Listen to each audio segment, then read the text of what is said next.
Alright, turbo hot side is welded up and it fit. Everything's seems to fit good. Thanks to this thing here.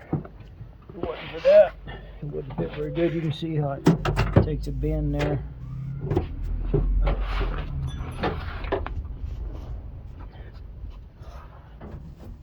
Coming off I still got to finish welding that merge on the bottom there, and I got to weld to the flange. It's looking pretty sweet. Let's see here. Okay. It's up top.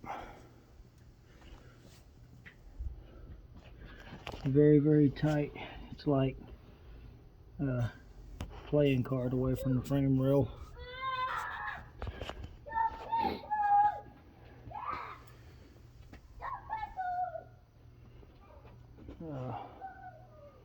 Me and my brother built this hot side, so I think it'll clear a decent fan setup even.